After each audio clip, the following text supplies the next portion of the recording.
Muchísimas gracias. Muchas gracias al Colegio de Contadores Públicos de Nicaragua por haberme distinguido con esta invitación. Muchas gracias también a nuestra firma PKF Nicaragua y especialmente muchísimas gracias a mis socios de PKF en Nicaragua, Aldo Guerra y Aldo Eli Guerra.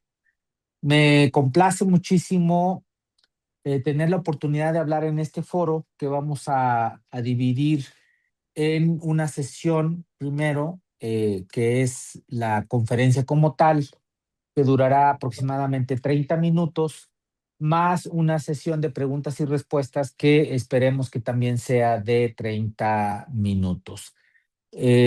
Así que sin mayores preámbulos, empezamos.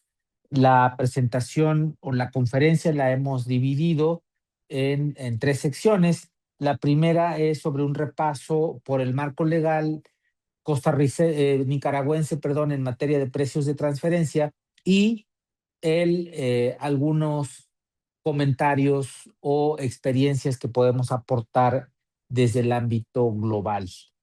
No sé si todos están viendo la presentación. Yo en mi pantalla no la veo.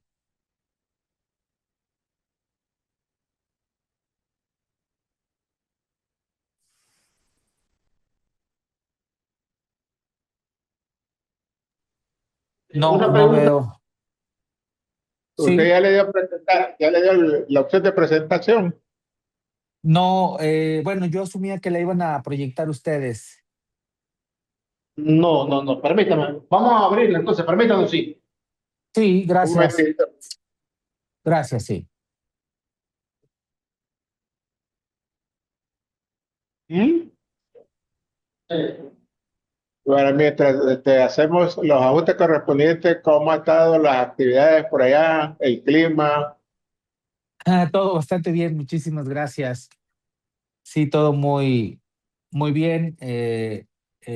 Bueno, desde la perspectiva del trabajo, estamos en plena temporada alta de trabajo en nuestra, Mira, digamos, sí, en ese instante, en los vencimientos para los contribuyentes en México son los principales en materia de precios de transferencia, son el 15 de mayo de cada año, en lo que concierne a las operaciones, en este caso del 2025, ¿no? Entonces estamos actividad. con esta actividad, digamos, para poder concluir en tiempo y forma. De hecho, está también presente en esta conferencia todo mi equipo, a quien aprovecho para mandarles un saludo y que seguramente será también de provecho para todos, tanto en Nicaragua como aquí en México. Muchas gracias por preguntar. ¿Y el cambio climático cómo lo ha afectado en su zona? Bueno, sí ha afectado, evidentemente se percibe el clima, se ha hecho más extremo, mucho frío en la época de frío y mucho calor en la época de calor, pero bueno, ya nos estamos acostumbrando. Mira, ahí ya veo la presentación, muy bien. Entonces, empezamos con los comentarios, si gustan, sobre el marco normativo, exactamente, un repaso general, ¿sí? No, no va a ser el objetivo de esta conferencia darles una explicación detallada, porque estamos seguros que ya ustedes manejan este tema bastante bien. Solo algunos comentarios desde la perspectiva global. Primero que nada, entiendo que el marco legal en Nicaragua existe desde el año 2012 que se decretó, pero se empezó a aplicar en 2017. Si esto es correcto, entonces ya llevaríamos prácticamente 10 años, pero en estos 10 años no ha habido una reforma que obligue a las empresas ni a documentar ni a presentar una declaración informativa en materia de precios de transferencia. Lo cual sorprende porque en un mundo tan globalizado, el no establecer las reglas específicas de documentación y declaración limita un poco el ámbito de la autoridad fiscal, ¿sí? Para poder llevar a cabo las auditorías o los cuestionamientos en materia de precios de transferencia o las revisiones o ejercer las facultades de comprobación o bien establecer un marco apropiado en términos de los tratados internacionales. Creo que esto es algo que es un punto de mejora. Evidentemente no pasa por las decisiones probablemente del sector privado, sino más bien es una llamada de atención para las políticas públicas desde lo que concierne al gobierno de Nicaragua. Y esto es importante porque en la segunda parte tenemos una sección enfocada a un caso práctico que involucra a empresas en otras jurisdicciones fiscales, ¿sí? Y vamos a ver cómo esto puede afectar la base fiscal o la base tributaria, ¿sí? De las empresas en Nicaragua. Muy bien, esto a manera de preámbulo, ¿sí? Según entendemos, en el artículo 47, ¿sí? Está estipulado de la ley del impuesto sobre la renta, está estipulada que las operaciones entre partes relacionadas están sujetas al régimen de precios de transferencia y eso es algo bueno porque se define en la ley. Una precisión solo sobre la documentación. Entendemos que la documentación debe de estar preparada, ¿sí? Y disponible para el caso de que la requiera la autoridad fiscal, en este caso la DGI o la Dirección General de Impuestos de Nicaragua. Sin embargo, eso es, pues podría entenderse, ¿verdad? Tal vez como un llamado a misa, es decir, que tengan su documentación quienes así lo deseen, ¿sí? Y esa documentación probablemente no todos los contribuyentes la mantienen. ¿Quiénes sí la mantienen? Bueno, aquellas empresas seguramente a quienes se los requiere el auditor o empresas multinacionales que tengan esto como una práctica cotidiana, es decir, empresas que ya estén alineadas con las regulaciones de precios de transferencia en otros países del mundo, ¿sí? El principio rector en Nicaragua, muy consistente con los principios en el resto del continente americano y del mundo, es el principio de arm's length o efectuar las operaciones como si se hubieran efectuado con terceros, tanto para bienes como para servicios y operaciones también de cesión de derechos. En la siguiente lámina podemos apreciar a quienes define, ¿sí? El marco legal como partes relacionadas, ¿sí? Desde un enfoque práctico, bastante general, las partes relacionadas son aquellas que se definen por control directo o indirecto, participación accionaria, es decir, una participación directa en la tenencia de las acciones de las empresas por influencia significativa o por dependencia económica. Y esto es algo revelador. Esto es algo que existe en algunos países, que no existe en la mayoría de los países de la OCDE, pero que sí existe en algunos, y es que, que se puede considerar parte relacionada a un cliente principal que tiene dominancia sobre mis productos o mis servicios, o bien a un proveedor que sea un proveedor muy importante, ¿sí? Que tenga una relevancia entre todos mis proveedores y ese puede ser también considerado una parte relacionada, aunque no haya relación directa de control, administración o capital. Y esto abre más el espectro, digamos, de facultades de las autoridades en su momento para poder cuestionar, ¿sí? ¿Por qué fijas los precios que fijas con empresas independientes, que pueden ser o principal proveedor o principal cliente? Y esto es algo novedoso, algo que no sucede en muchas jurisdicciones, incluyendo México, ¿no? Las operaciones intercompañía cubiertas, como ya decíamos, pues son todas las operaciones de bienes, todo lo que sería compraventa y exportaciones de productos, sí, importaciones también. Las operaciones de servicios intragrupo. Sí, en bienes, ¿qué tendríamos? fundamentalmente? Bueno, pues en bienes tendríamos principalmente operaciones de manufactura, ¿sí? Compra-venta, como decía, de productos terminados o materias primas, ¿sí? También de productos primarios y de productos que normalmente se comercializan entre las empresas consideradas manufactureras o agroindustriales o empresas del sector primario agrícolas. Y también entre las empresas del sector minero, por ejemplo, ¿no? De minas. Entonces, el espectro en cuanto al ámbito económico, sí, como pueden ver, es amplio, porque también incluye a empresas de servicios o bien operaciones de servicio, ¿sí? Que se pueden dar en cualquier industria. ¿Cuáles son típicamente las operaciones de servicio que quedan en este alcance? Pues bueno, las operaciones de servicios de personal, de servicios corporativos, de servicios, por ejemplo, de mercadotecnia, servicios legales, ¿sí? Servicios de administración, de staff, de contabilidad, de back office, en fin, toda la gama de servicios que, como bien decía, le concierne a las empresas de servicios y al sector de servicios, pero también a todas las industrias. ¿Cuáles son típicamente las empresas del sector servicios que más quedarían incluidas en este régimen? Pues serían evidentemente los hoteles, las cadenas hoteleras, ¿sí? Las empresas dedicadas al sector turismo, las empresas que proveen servicios de personal, etcétera, etcétera.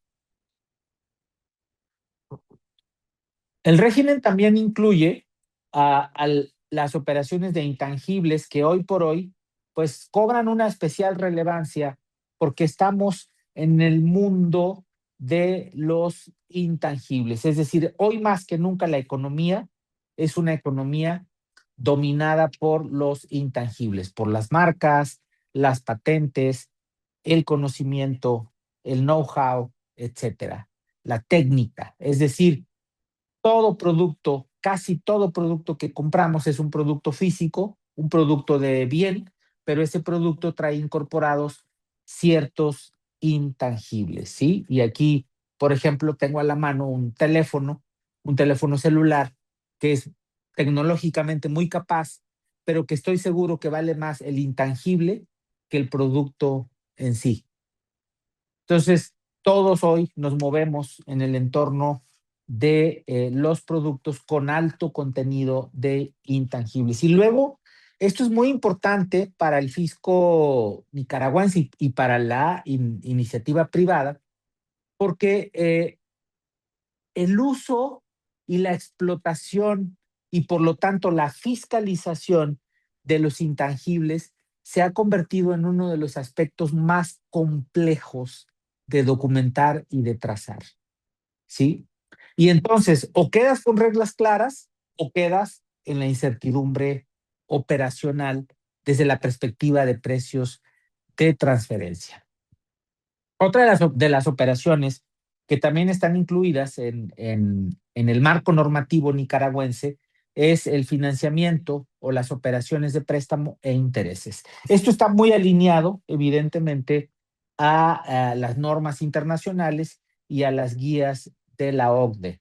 También estarían incluidas las operaciones complejas que se denominan las famosas reestructuras, ¿sí? Los famosos reestructuras, ya sean nacionales o internacionales. ¿Y qué es una reestructura? Una reestructura es convertir, por ejemplo, una empresa de manufacturera de alto valor agregado en una empresa maquiladora o manufacturera de bajo riesgo. Es decir, transformar una empresa que genera más valor a una empresa que genera menos valor. O, por ejemplo, transformar una empresa manufacturera compleja en una empresa manufacturera de servicios, ¿sí? Hacer una reestructura pasaría pues también evidentemente por eh, eh, exportar intangibles o sacar intangibles, por ejemplo, de Nicaragua, ¿sí? Ponerlos en una jurisdicción de baja imposición y después que esa empresa le cobre regalías a la empresa nicaragüense. Todas estas reestructuras, que son muchas, podríamos hacer toda una sesión de 80 horas de reestructuras. Sí, pero para decirlo claro y directo, todas estas reestructuras, sí, se pueden estar haciendo, probablemente se hacen, empresas que pasan de Nicaragua a Panamá, que desde Panamá luego reestructuran el cobro de intereses o de intangibles a la empresa nicaragüense. Y entonces todas estas reestructuras pues afectan la base gravable de la empresa en Nicaragua y por lo tanto la base gravable del país, es decir, la base gravable de toda la economía nicaragüense. Y esto pues es un aspecto importante que desde la perspectiva de la política pública, como decía hace un momento, se tendría que poner mayor observación o fiscalizar más. Dicho esto, desde nuestra perspectiva, el marco nicaragüense cubre efectivamente la totalidad de las operaciones, la totalidad de las transacciones que se dan en la economía capitalista moderna. En la siguiente lámina voy a repasar rápidamente, ¿sí? Y agregar solamente sobre este punto, sí que el alcance de la ley está bien definido en cuanto a tener, digamos, cubrir este cumplimiento de operaciones de precios de transferencia, sí, para tener las deducciones. Hay una limitación de intereses, lo cual es bueno, que son las famosas reglas de capitalización delgada, ¿sí? Y me llama la atención que incluso se hace referencia, y eso es muy bueno, ¿sí? A que las tasas pactadas entre las partes relacionadas tienen que ser consistentes con la tasa bancaria promedio o con una tasa de mercado, lo cual es bastante acertado y lo cual también te da la pauta para aplicar el método perfectamente bien, el método de precio comparable no controlado. Sí, ya para finalizar esta sección, en la siguiente lámina les hablaré rápidamente de la metodología. Muchas gracias, que está alineada esta metodología con los mejores estándares internacionales, con un toque local, lo cual es una buena nota, porque quiere decir que cualquier experto que quiera ejercer en Nicaragua, pues tiene que conocer el marco legal específico del país, ¿sí? Los métodos no tienen, digamos, gran sorpresa, es el método de precio comparable no controlado, que básicamente fija la comparación directa a nivel precio, ¿sí? Y establece entonces que tienes que comparar el precio que llevas a cabo con terceros independientes, ¿sí? Al mismo nivel o el mismo nivel de precios en las operaciones con partes relacionadas. O bien tomar precios de referencia, como decía hace un momento, precios de referencia del mercado, ¿sí? Que esto se facilita mucho en las operaciones de commodities, por ejemplo, en las operaciones financieras, en las operaciones que tienen que ver con mercados públicos competitivos, como las bolsas de valores, las operaciones de compraventa de divisas, de acciones, etcétera. Luego está el método de precio de reventa que aplica principalmente para los distribuidores o para las operaciones de distribución. Y de acuerdo al estándar establecido en el marco regulatorio nicaragüense, pues bueno, es idéntico al establecido en las guías de la OCDE, por lo tanto idéntico al establecido en la mayoría de los países del mundo, que es tomar como base primero un precio de venta a terceros, disminuirle un margen bruto de mercado y de esa manera inferir el precio de compra, ¿sí? A través de esa fórmula, ¿sí? Que es sustraer un margen bruto de mercado, ¿sí? El costo adicionado que funciona al revés y que opera más para operaciones de servicio y de manufactura, que es partir de la base de costos y sumarle un margen bruto adecuado, ¿sí? Como lo hubieran establecido terceros, y de esa manera llegar a un precio o a un ingreso por la operación de precios de transferencia, ¿sí? Resumiendo, estos tres métodos son los preferidos, son los que más más claros, ¿sí? Desde la práctica internacional, los más fáciles de defender, los más sólidos, ¿sí? Económicamente, desde el punto de vista de la economía, deberían de ser los métodos que mayormente se utilizan. Y no solo en Nicaragua, en todo el mundo. ¿Por qué? Porque, bueno, porque van sobre bases más sólidas y permiten precisamente ver más a fondo el precio directamente. Pero sin olvidar, ¿sí? Que si hay generadores de valor a nivel gasto, pues estos también se tendrían que considerar, porque estos tres métodos no consideran la base de gastos, ¿sí? Y para eso, pues existe como sanity check, digamos, o lo que debería de ser segunda opción, el famoso método del margen transaccional, que es el método que compara el margen de utilidad de la operación en comento con los márgenes de terceros independientes. Y este es un método muy cuestionado, eh, digamos un método muy indirecto, porque no compara o no ve exactamente la operación, sino que ve la utilidad global. Y eso es un método que se denomina el famoso método indirecto general o el método costal, tiene miles de apodos, ¿sí? Porque es un método donde muchas veces las empresas meten todas las operaciones, sacan un margen de utilidad y dicen, miren, todo lo que está dentro de este costal está bien. ¿Por qué? Porque lo dice mi utilidad global. Y vamos a ver en los errores comunes en el proceso de documentación, porque esto puede ser un problema y un problema enorme para las empresas, ¿no? Creemos que el marco nicaragüense está bien fortalecido, digamos, ¿sí? Porque invoca el principio de valor de mercado, hay un alcance de todas las operaciones, en resumen, hay facultades fuertes de la autoridad, aunque no hay declaración y, como dije, el requisito de presentar esa documentación ante la autoridad, lo cual debilita un poco el proceso de comprobación, ¿sí? Y las reglas antiabuso también están vigentes en el marco legal nicaragüense. Dicho esto, y para no extender demasiado la presentación, diré que a continuación, en la siguiente lámina, tenemos un caso práctico de lo que puede suceder, ¿sí? En las operaciones y de lo que puede suceder en el marco, digamos, de las operaciones con otros países, ¿sí?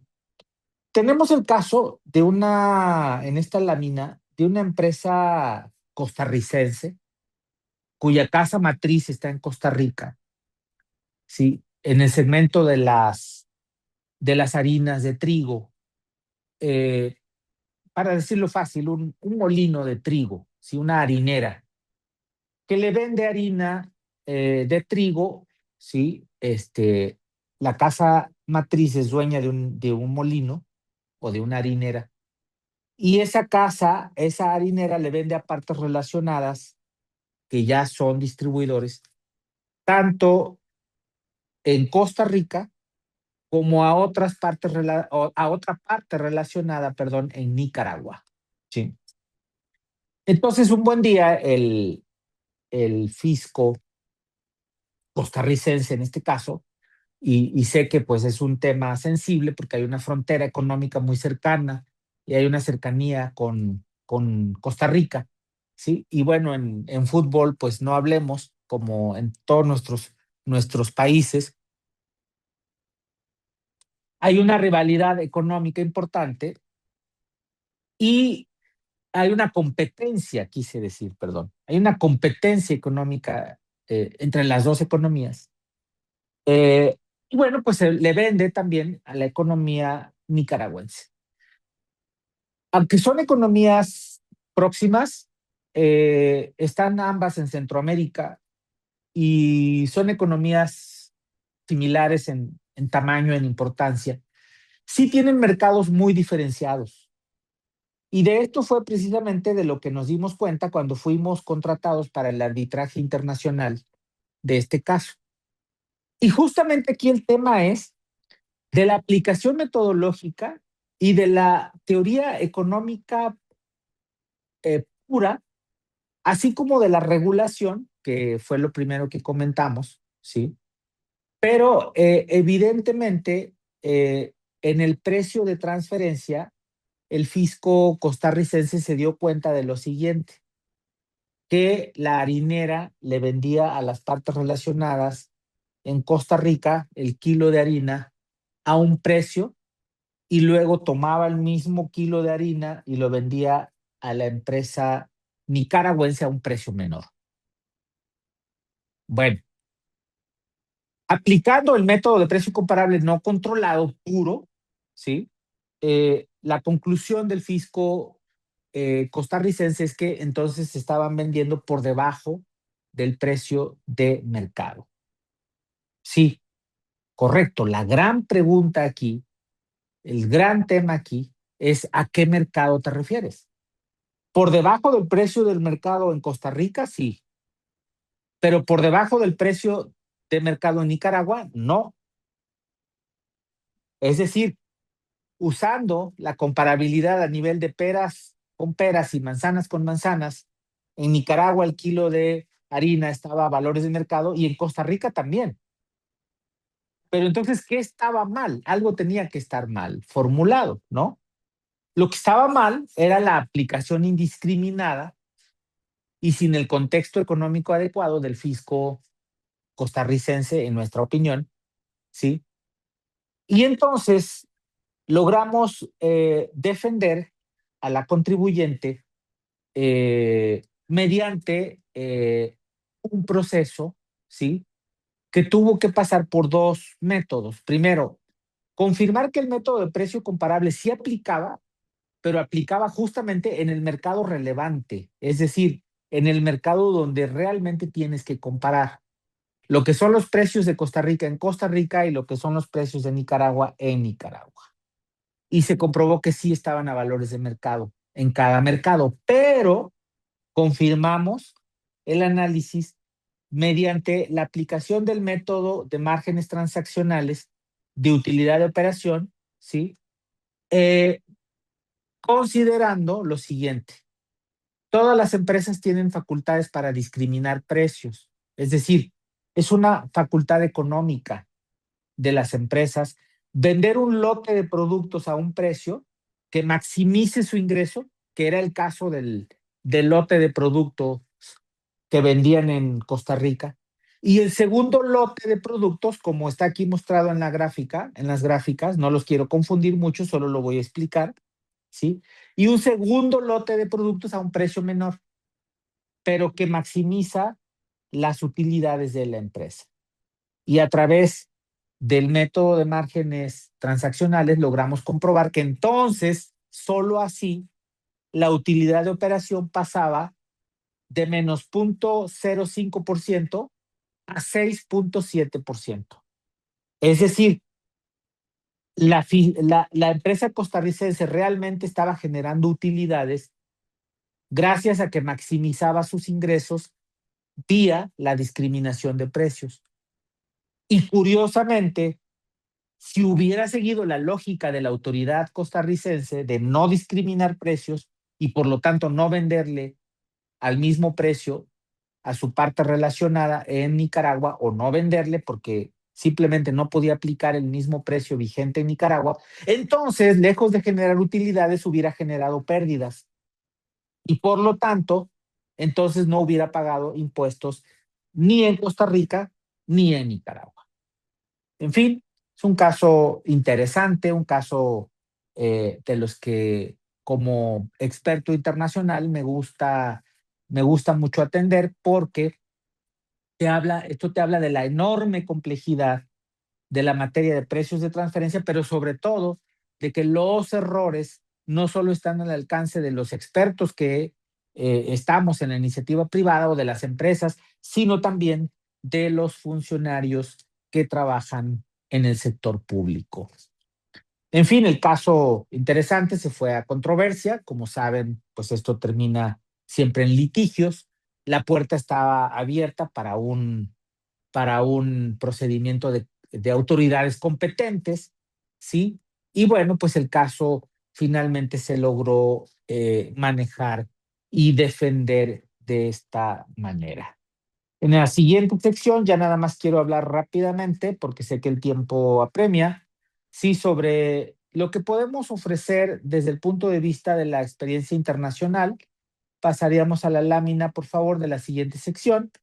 En cuanto a los errores comunes en los procesos de análisis y documentación de operaciones en materia de precios de transferencia, y esto es algo, digamos, que atañe a una serie eh, de consideraciones que en mis 28 años de experiencia he logrado acumular, ¿sí? Sé que en mi presentación del resumen se dijo 25, lo cual agradezco porque sí tengo más de 25, pero bueno, ya ha pasado el tiempo, creo, desde que se elaboró ese resumen y ahora tengo un poco más de 28 años.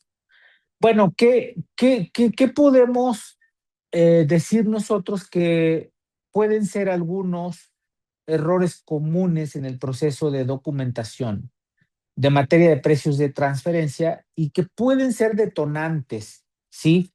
De, de un ajuste de precios de transferencia? Primero que nada, hay mucha aplicación incorrecta de los métodos.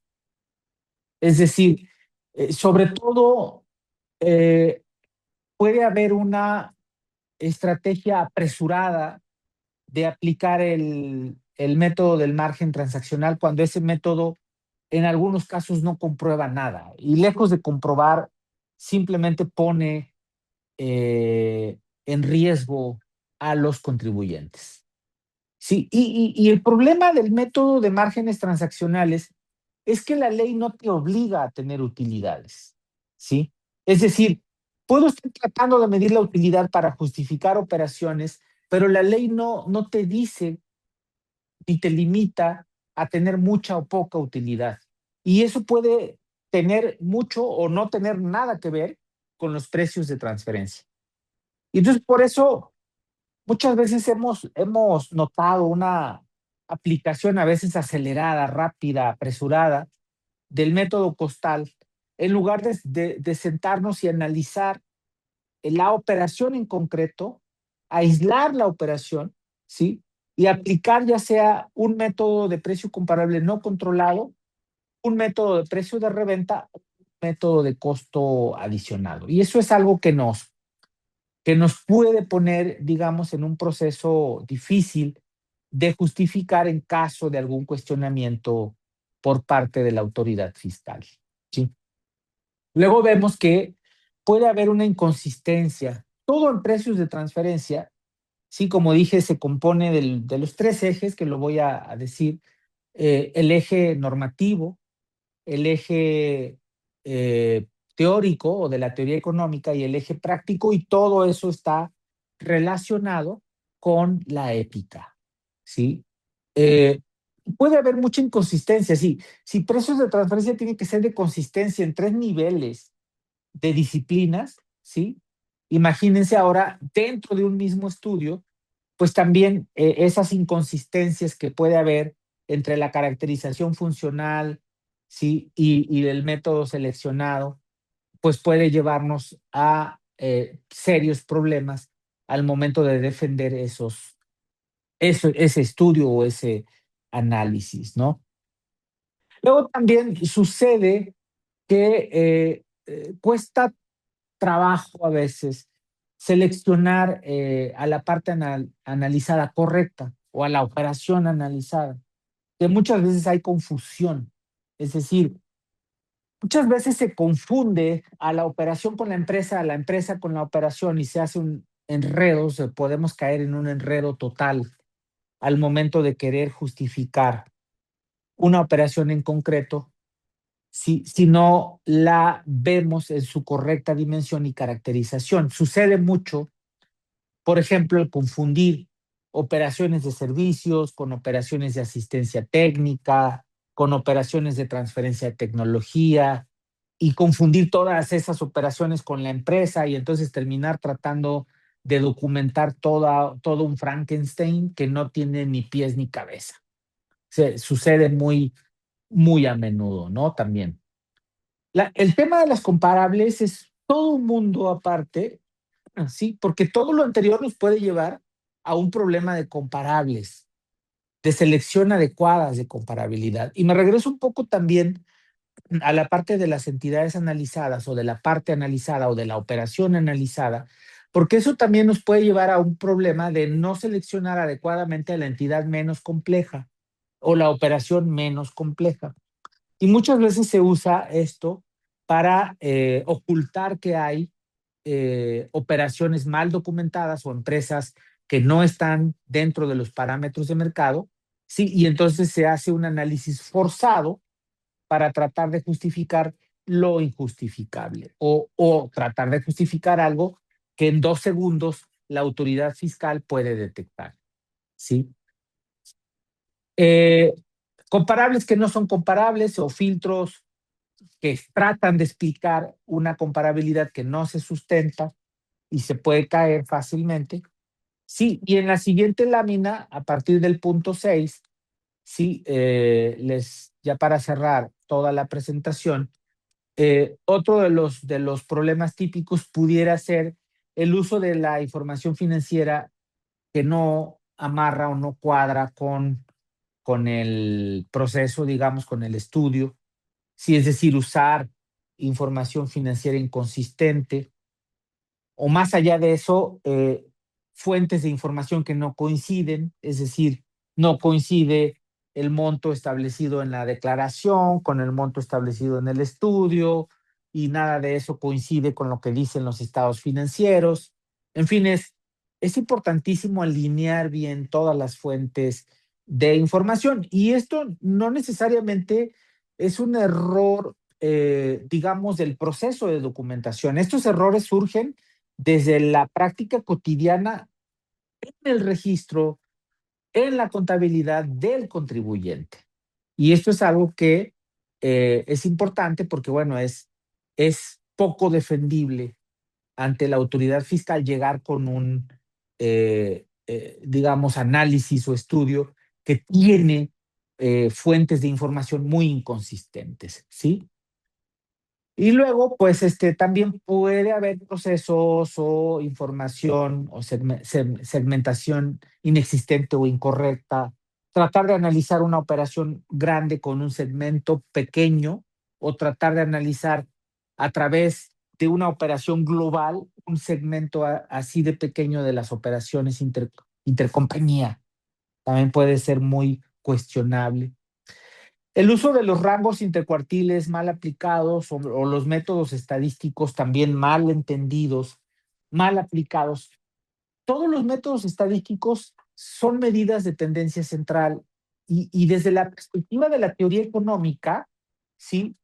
Un método estadístico nos debería de dar una muestra y un rango confiable de una medida de tendencia central. Y este es un proceso que probablemente en ocasiones no se ha entendido bien. Y se pueden ver métodos o rangos, métodos estadísticos, perdón, o rangos estadísticos o rangos intercuartiles que están mal diseñados de principio. Y si se fijan, todo viene relacionado, ¿sí? ¿Por qué? Porque entonces empiezo a tomar muchas empresas de muchas industrias porque quiero abarcar todo y entonces termino con una muestra que tiene comparables de 14% y comparables de 1% donde cabe un tren. Eh, y eso nos lleva a un error, digamos, no solo estadístico, nos lleva a un error de apreciación, de aplicación metodológica elemental, ¿no? Nos puede llevar.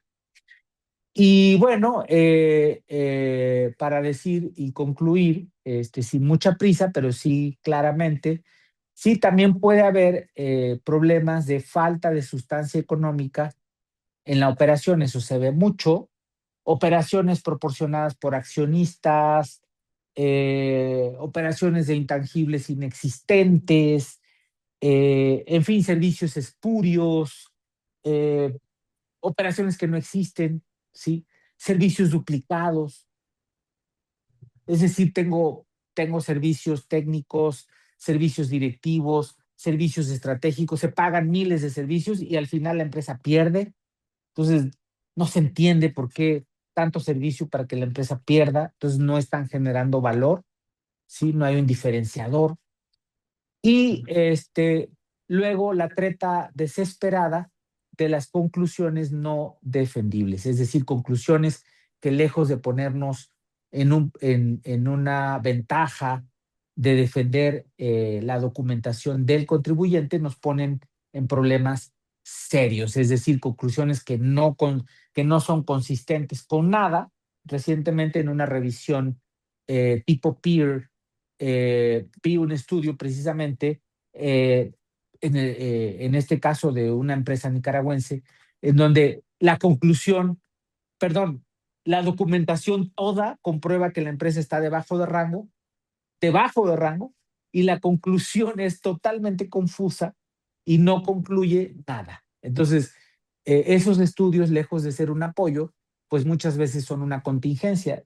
Y si no vamos a comprobar que la compañía está operando a valores de mercado, pues entonces es mejor no tener nada que tener eso. Aquí concluyo mi breve charla y pues abriría.